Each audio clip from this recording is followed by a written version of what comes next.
wabarakatuh. Berjumpa lagi bersama podcast Sivia Patuju. Bersama saya, Vivon. Nah, sahabat podcast Sivia Patuju, terima kasih banyak buat Anda yang masih terus setia bersama kami di sini. Dengan begitu banyak tema serta konsep yang kami berikan setiap hadir di podcast-podcast kami. Ya, dan mungkin hari ini tema kita agak lebih sedikit menantang ya. Karena mungkin di depan Anda sekarang sudah hadir sosok yang sangat luar biasa, yang mungkin sebagian sudah kenal atau juga ada yang belum kenal. Nah, kita akan membahas tentunya terkait inovasi Kecamatan Ampana Tete. Langsung saja untuk berbicara tentang inovasi dan Ampana Tete. Mungkin Anda kenal bintang tamu yang sudah di samping saya saat ini.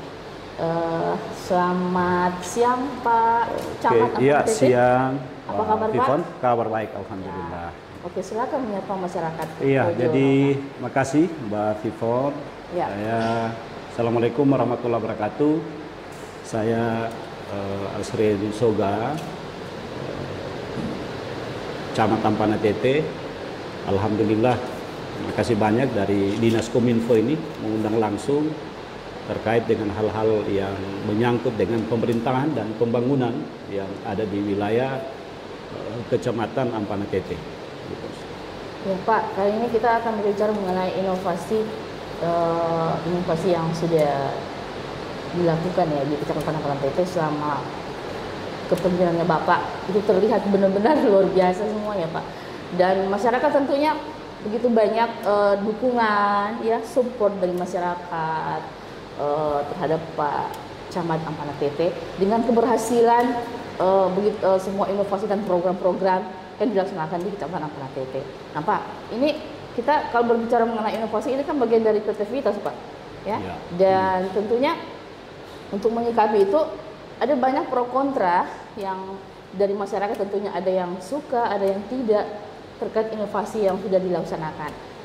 Nah, Bapak silakan mungkin ingin menyampaikan ke masyarakat inovasi apa yang sudah dilaksanakan Kecamatan Ampana Tete. Iya, makasih yang kedua kalinya Mbak Vivon. Jadi terkait dengan inovasi yang alhamdulillah telah kita laksanakan melalui pemerintah kecamatan, itu ada beberapa inovasi, kurang lebih 7 ya inovasi yang kami lakukan. Itu tujuan untuk output akhirnya inovasi itu ada 2. Yang pertama terkait dengan bagaimana penurunan stunting di Kecamatan Ampana Tete, dan kita tahu bersama bahwa stunting yang ada di Kecamatan Ampana Tete itu kurang waktu 3 tahun ini sudah meningkat turun praktis. Jadi berdasarkan melalui inovasi-inovasi yang kami lakukan. Yang inovasi terkait yang kedua tujuannya adalah bagaimana membangkitkan ekonomi masyarakat di wilayah Kecamatan Ampana Tete, terkait dengan membuka galeri terkait dengan UMKM yang ada di wilayah Kecamatan Ampana Tete. Nah, itu inovasi tersebut Pak sudah terlihat keberhasilannya Pak? Apakah dari hasilnya itu apa yang dicapai Pak?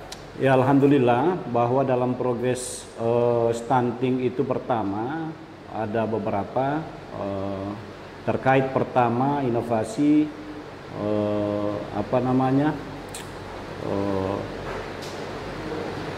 posrem. Jadi ada posyandu remaja yang aktif setiap desa yang kita lakukan di setiap desa, dan kita menganggarkan terkait dengan dari dana desa PMT untuk remaja dan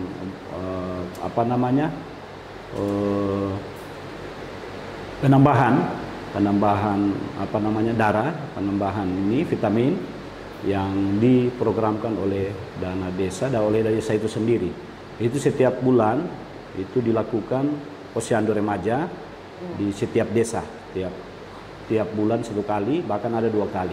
Itu melibatkan anak-anak di umur kurang lebih ada 12 sampai di 20 umur anak remaja yang terlibat dalam posrem itu sendiri. Yang kedua terkait dengan stop buang air besar. Kita tahu bersama bahwa di Kecamatan Ampana Tete lebihnya ada beberapa desa yang kita kekurangan MCK awalnya, dan itu kita buat inovasi untuk stop buang air besar sembarangan. Jadi itu yang kedua. Dan stunting untuk yang berikutnya kita melibatkan ada beberapa kemarin sebelum pranikah, sebelum nikah kita melakukan edukasi penyuluhan yang melibatkan juga dari Kementerian Agama. Jadi ada beberapa desa yang mereka memberikan edukasi, bahkan kita mendorong pihak pemuka agama untuk sebelum nikah mereka diberikan edukasi untuk tidak lagi nikah di bawah umur. Karena kita tahu bersama Ampana Tete besaran untuk nikah di bawah umur itu luar biasa, ya luar biasa. Mana jadi ya banyak kalau di bawah umur di Ampana Tete. Maka itu yang akan pernikahan dini apa ya? Pernikahan dini. Maka itu yang apa namanya? Sampai terjadi banyak stunting di wilayah Kecamatan Ampana Tete. Iya. Dan kita Kabupaten Tojo Nona setiap tahun di wilayah Kecamatan Ampana Tete itu menjadi lokus lomba stunting di tingkat provinsi. Pertama di desa Tampa Batu, yang kedua di desa Kusumi dan Mantangisi. Alhamdulillah setiap tahunnya kita di provinsi mendapat juara. Ya, kira-kira. Wah, luar biasa Dan kecamatan ini. yang inovasi berikutnya untuk mendorong terkait dengan pendapatan masyarakat melalui MKM. Ya. Alhamdulillah sekarang tetap jalan juga di wilayah Uebone dan di wilayah Tanjung Api. Di Bandara Tanjung Api sudah jalan. Alhamdulillah kepala bandara juga luar biasa, sampai ada kegiatan-kegiatan setiap hari Minggu itu kegiatan ini, dan melibatkan UMKM yang ada di wilayah Kecamatan Ampana Tete. Nah, ini Pak, kita kembali ke awal dulu ya Pak, sebelum kita lebih jauh melangkah. Itu terkait tujuan-tujuan dari inovasi-inovasi yang sudah Bapak sampaikan tadi ke masyarakat. Iya. Ya. Bisa tidak sampaikan apa semua tujuan dari inovasi yang sudah dilaksanakan Kecamatan Ampana Tete? Ya, tujuannya tadi dua ya, terkait membangkitkan ekonomi masyarakat, dan yang setiap tahun kita juga melakukan terkait dengan lomba atau hari ulang tahun kecamatan yang melibatkan melibatkan pemerintah desa, dan itu kita buat pameran. Pameran itu kenapa? Agar supaya menjadi evaluasi. Ya, setiap tahun kita melakukan pameran UMKM maupun inovasi desa, itu melibatkan desa agar supaya pemerintah kecamatan bisa mengevaluasi sejauh mana pembangunan di desa itu masing-masing. Maka produk-produk unggulan UMKM, kearifan lokal yang ada di desa itu dipaparkan di pameran itu, dan memang harus wajib kita lakukan setiap tahun agar menjadi evaluasi kita di tingkat kecamatan. Nah, ini terkait kearifan lokal ya Pak, kita kembali ke kearifan lokal. Ini kan bagaimana Bapak merangkul generasi muda di sana Pak untuk bisa terlibat terkait kearifan lokal itu Pak? Ya. Iya, jadi memang kami di pemerintah kecamatan melihat potensi desa, setiap desa yang ada di sana. Maka potensi desa, misalkan kita lihat bahwa ini cocoknya untuk untuk arum jeram, ya, dan terlibat juga anak milenial di dalamnya. Bahkan ada beberapa juga yang kami dorong untuk terkait dengan keterlibatan anak milenial dalam mengekspor potensi desa yang ada, dan kita libatkan juga ada beberapa teman-teman komunitas yang ada di tingkat kabupaten untuk mereka melakukan campaign drone di wilayah desa yang ada, dan itu alhamdulillah tujuannya luar biasa untuk bagaimana menggali potensi kearifan lokal. Bahkan desa di Longge juga kemarin ada beberapa yang kami dorong dengan pemerintah desa Longge, PJ Longge, terkait dengan ada 2 inovasi desa yang ada di sana. Yang pertama terkait dengan keterlibatan anak muda ya, terkait dengan minyak virgin oil. Yang kedua dari kompos ya, kompor bahan bekas yang bahan bakarnya itu dari oli bekas.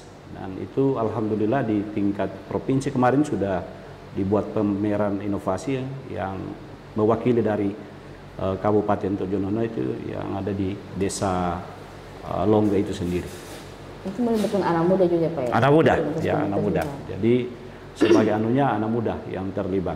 Nah, kita sekarang ini masih butuh proses terkait dengan pendanaan untuk bagaimana mereka bisa lebih banyak lagi untuk pembuatan kompor dari bahan bekas itu. Ini yang kita masih mencari pihak ketiga untuk mau dikerjasamakan terkait dengan pendanaan itu. Nah, ini terkait Pak, tantangan di setiap inovasi yang ingin dilaksanakan kan, pasti punya tantangan Pak. Nah, bagaimana Bapak menyikapi tantangan tersebut?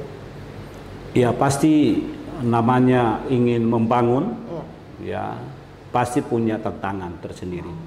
Tapi kan tantangan itu menjadi motivasi saya bahwa ada pro dan kontra terkait dengan inovasi itu. Tapi yakin percaya kami dalam hati yang ikhlas untuk membangun kecamatan, ya pasti ada tantangan, riak-riak sedikit, tapi tidak menjadi kita abaikan itu, karena pasti anjing berlalu, kafilah jalan terus. Nah, jadi saya tidak menanggapi hal itu, dan ya alhamdulillah dalam proses inovasi itu rata-rata ke masyarakat Ampane TT itu mendukung sepenuhnya, mensupport bahwa inovasi di tingkat kecamatan kita lakukan. Nah, Pak, kita ke destinasi ya Pak. Ya. Kebetulan saya suka sekali keliling destinasi yang ada di Kecamatan Ampane itu banyak sekali. Ya. Dan sudah saya barangkali belum ada yang saya datangi atau sudah ada. Nanti kawan-kawan bisa. Oh iya, siap. Nah Pak, ini ada tidak? Kita kembali ke inovasi. Ada tidak inovasi untuk destinasi wisata yang ada di Kecamatan Ampane TT sana Pak? Nah, ini memang khususnya di wilayah ada beberapa ya. Pertama di Desa Longge itu kan salah satu terkait dengan jalur burung maleo. Alhamdulillah kami sudah berkomunikasi dengan pihak SDM di provinsi, perwakilan pusat, itu akan dijadikan jalur konservasi burung maleo. Yang kedua di wilayah Tampa Batu yang biasa Bafifon hadir di sana, dan Baku Cadas itu kami sudah membangun komunikasi dengan pihak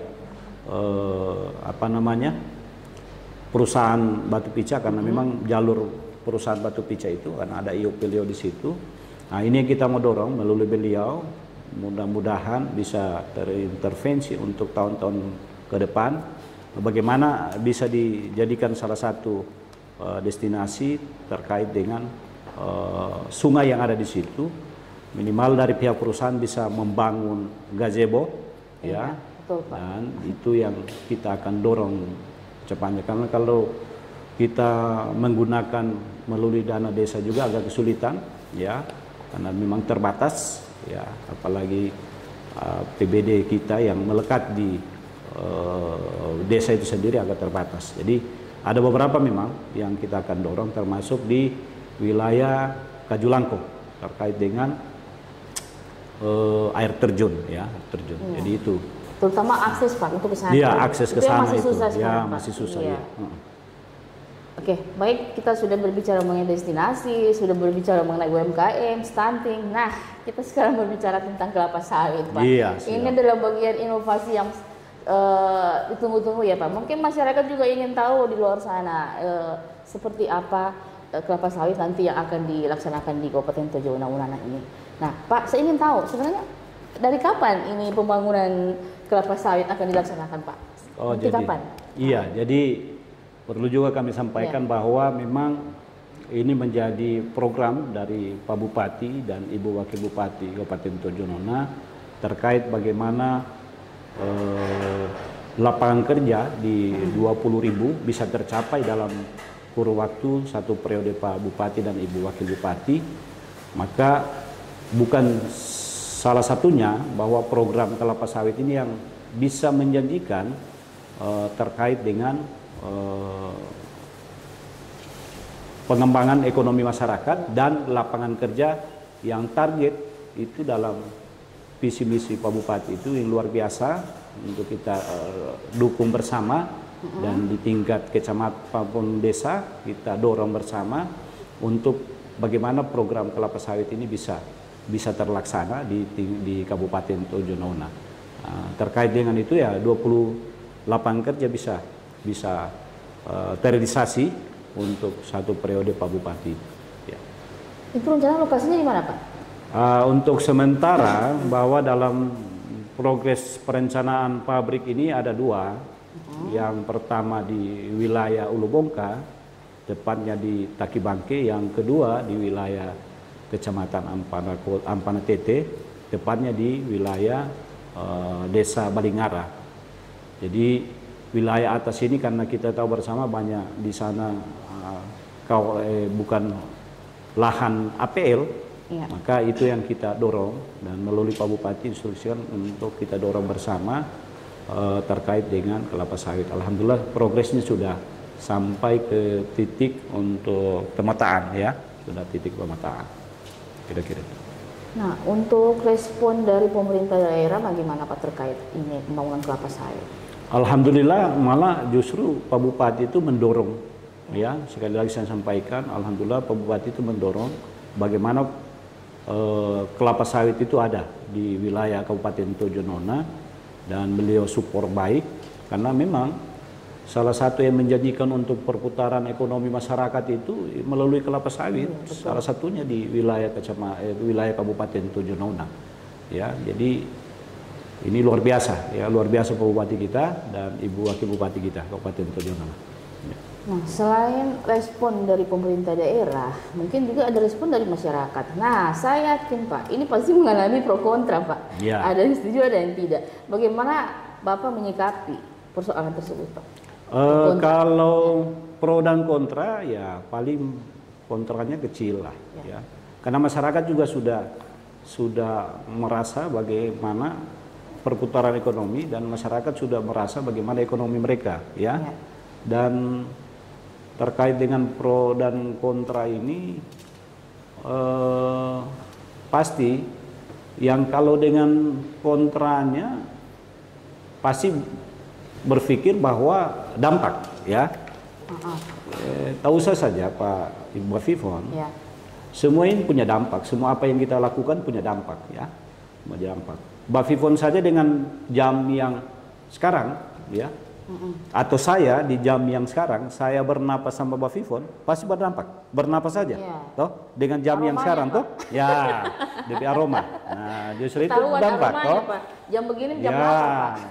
Pasti punya dampak. Cuman kan terkait dengan kelapa sawit dampaknya tidak terlalu besar ya, karena selesai di ini kita menanam lagi ya kelapa sawit. Jadi tidak ada cerita lagi bahwa dampak ini semua itu, karena memang pihak pemerintah daerah pengelolaannya melalui dari pihak perusahaan itu yang APL bukan kawasan ya atau hutan lindung, tidak.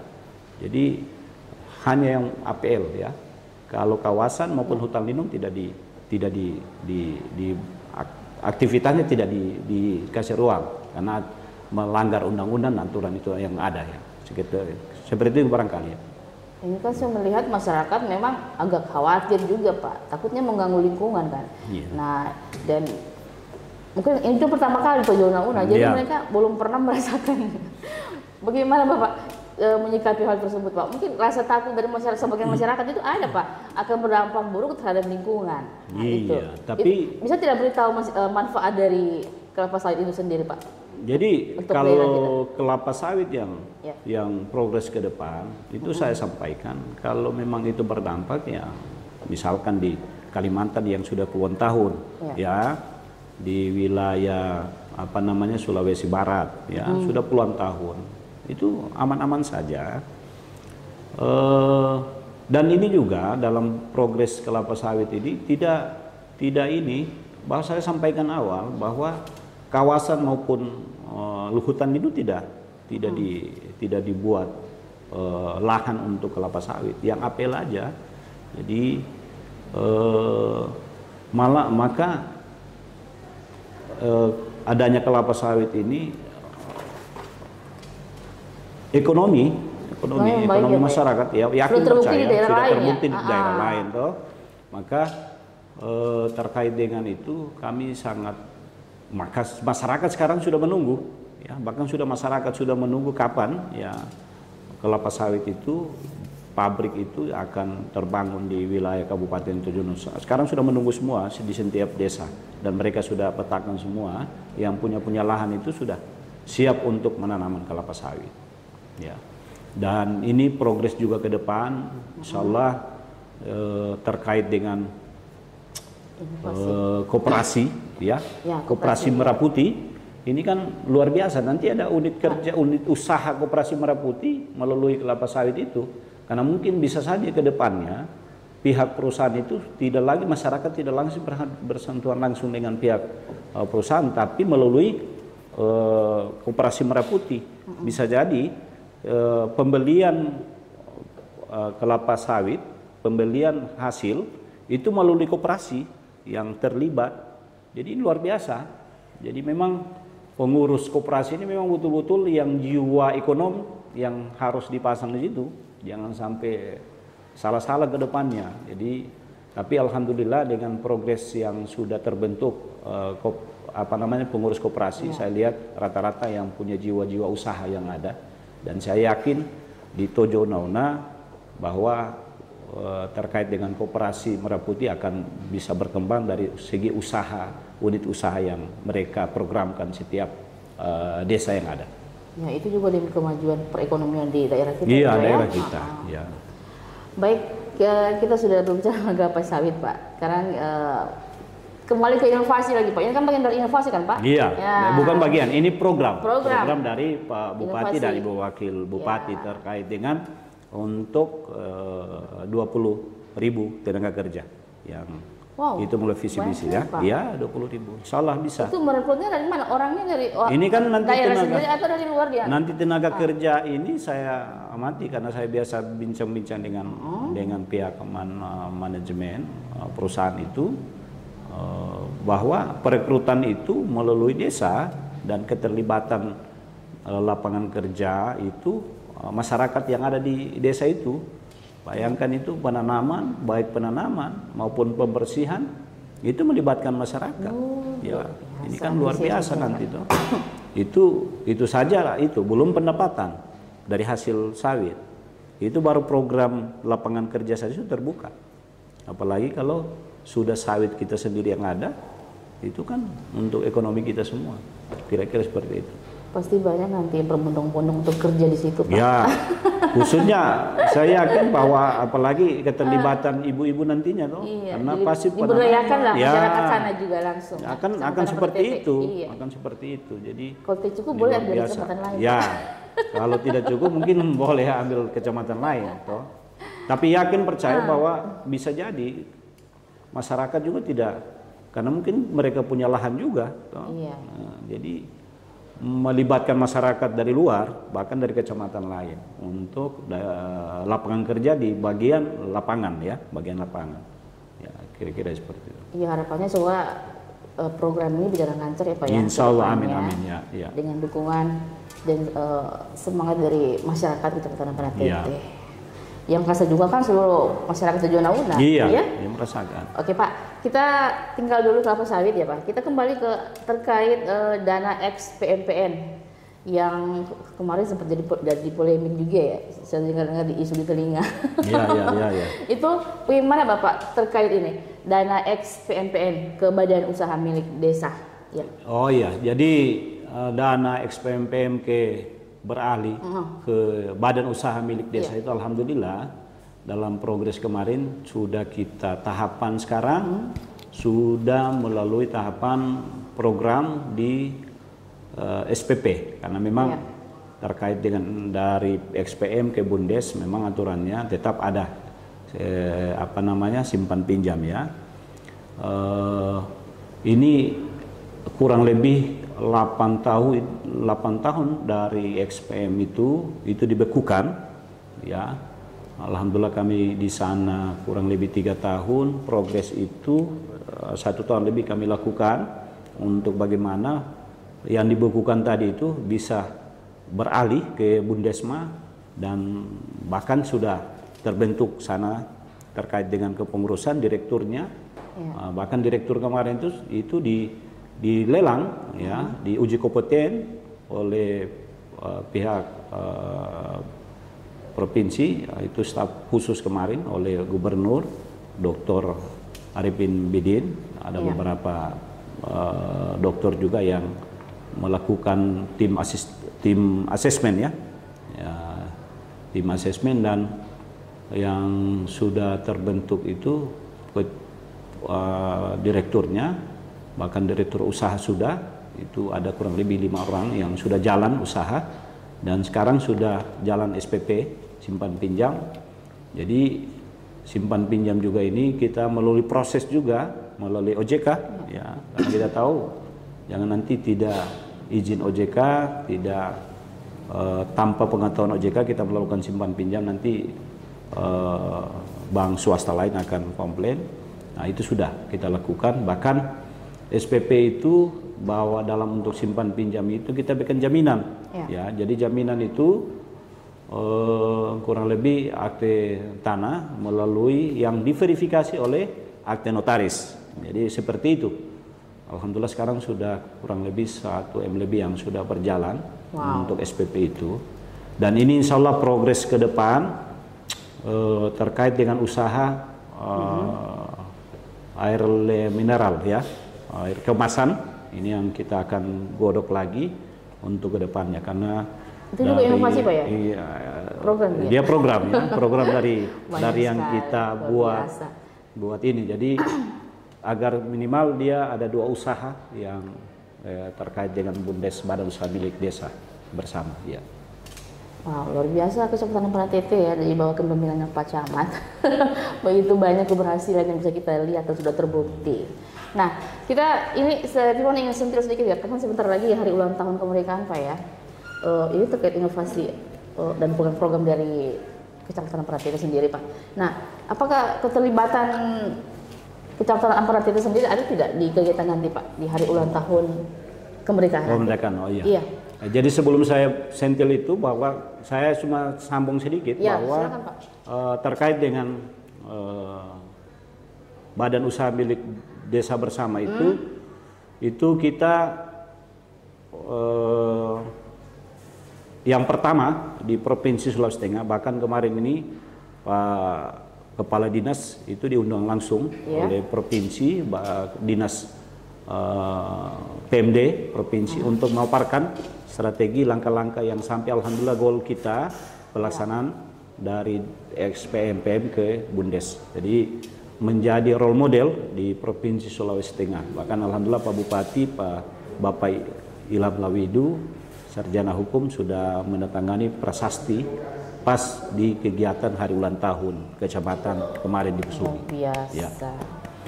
Nah, terkait dengan hari ulang tahun proklamasi ini yang ke-80, salah kita tetap melakukan upacara ya, yang melibatkan semua pemerintah desa, masyarakat PKK, bahkan sekolah ya, di satuan tingkat sekolah baik SD, SLTA, SLTP, itu upacaranya di desa Balanggala, dan ada beberapa kegiatan ya. Yang pertama itu kegiatan jalan santai. Salah kalau tidak salah kita agendakan itu di tanggal 16 pagi. Di kalangan masyarakat mungkin. Nah, Kita sebelum kita pamit ya Pak, saya ingin bertanya mungkin ada tidak progres ke depannya untuk Kecamatan Ampana Tete Pak? Progres ke depannya. Oh, progres ke depan. Insya Allah tahun depan atau? Oh iya. Jadi untuk tahun depan, jadi memang untuk progres tetap kita lakukan hari ulang tahun kecamatan. Itu yang ke 61, yang kemarin 60. Sutua ya Pak ya? Iya, Sutua. Jadi 61 yang rencananya kegiatan disesuaikan dengan kearifan lokal. Jadi memang kita melihat siapa lagi tuan rumah di tahun depan. Nah, jadi memang penganggaran itu kita bagi dua, bahwa ada dari kecamatan maupun ada dari desa. Untuk setiap desa yang mendukung itu hanya operasional, ya. Bahkan desa yang sebagai tuan rumah itu operasional kepanitiaan. Tapi terkait dengan teknis, terkait dengan apa namanya bonus hadiah dan lain-lain itu pihak kecamatan. Jadi agar supaya penganggaran tidak sama, ya. Jadi berbeda. Jangan nanti itu menjadi temuan, ya. Jadi itu berbeda. Jadi desa menganggarkan terkait dengan kepanitiaan, nah kita hanya menganggarkan terkait dengan teknis pelaksanaannya yang lain-lain, baik lomba maupun yang ini. Disesuaikan dengan kearifan lokal. Jadi kalau desa itu punya desa wisata, berarti lebih ke mengarah ke sana, wisatanya. Ya. Desa itu lebih ke budaya, ya, lebih ke budayanya. Jadi petakan memang, ya, dipetakan memang. Sebagai tuan rumah nanti, berarti kalau itu mendorong kepada budaya dan seni, berarti arahnya ke situ. Tapi kalau di desa si A misalkan untuk kita lebih ke daerah wisatanya, kita desa wisata ke wisata, disesuaikan dengan program lomba-lomba yang ada. Ya, kami juga melihat Pak, keberhasilan setiap tahunnya di kegiatan-kegiatan pameran itu luar biasa. Ya. Dan antusias masyarakat juga Pak, saya lihat, wow, luar biasa. Dan setiap tahun itu UMKM, nanti kan Mbak Pivon pernah juga melihat, mewawancarai terkait dengan warung maupun UMKM yang ada di setiap stand yang ada, itu pendapatan setiap harinya itu luar biasa, ya. Jadi mana mereka tidak mau dorong, karena ini kan kami lakukan pemerintah. Jadi mereka termotivasi ya. Kecamatan melakukan itu ya untuk mereka juga, ya, betul. Untuk pendapatan mereka juga. Kira-kira seperti itu. Baik Pak, kita sudah sampai di ujung tanduk ya Pak. Oke, siap. Pertanyaan terakhir Pak ya. Kita sudah berbicara tadi mengenai inovasi, ya, program. Nah, mungkin Pak Camat ya punya harapan-harapan ke depannya untuk Kecamatan Ampana Tete dengan programnya, progresnya, insya Allah ke depannya Pak. Apa harapan? Ya, silakan Pak sampaikan ke jadi masyarakat. Untuk harapan ke depan, wilayah masyarakat saja dulu saya sampaikan. Marilah kita mendukung, mendorong program dari pemerintah daerah dalam hal ini Pak Bupati dan Ibu Wakil Bupati, agar supaya dorongan ini kita mendukung sepenuhnya. Ini tak lain dan tak bukan, bagaimana masyarakat itu bisa sejahtera. Iya, betul, ya, Pak. Itu yang untuk masyarakatnya. Untuk pemerintah desa, kami berharap melalui pemerintah kecamatan, sistem kerjasama, kolaborasi itu yang harus kita eratkan bersama agar supaya program desa itu bisa tercapai, karena tergantung dengan visi misi dari kepala desa itu juga. Saya yakin percaya kepala desa di Kecamatan Ampana Tete ini yang luar biasa, saling mendukung, saling mensupport apa yang menjadi program dari pemerintah daerah, kecamatan maupun di pemerintah desa itu sendiri. Itu kira-kira yang saya berharap ke depannya lebih pikiran dan tenaga kita lebih fokus untuk bagaimana mengembangkan pembangunan di desa itu masing-masing. Wah, luar biasa Pak Camat ya. Ya. Saya sendiri mendengarnya sangat kagum ya dengan sosok di samping saya ini. Luar biasa, inovasi programnya, Dan tentunya masyarakat juga semangat karena pimpinannya juga semangat ya. Kalau pimpinannya slow Pak, gimana coba? Luar biasa. Oke, terima kasih banyak buat sahabat podcast CV 87. Akhirnya kita harus pamit dan semoga apa yang kita setiap tema yang kita berikan untuk Anda bisa merasa senang, bisa merasa bahagia tentunya dengan selama ini kan mungkin masyarakat bertanya-tanya terkait tentang ini, tentang itu. Nah, mungkin dengan adanya podcast kita ini akan terjawab pertanyaan dari masyarakat. Oke. Terima kasih banyak. Saya Vivon. Saya Asrin. Pamit dari ruang dengar Anda. Terima kasih banyak. Assalamualaikum warahmatullahi wabarakatuh.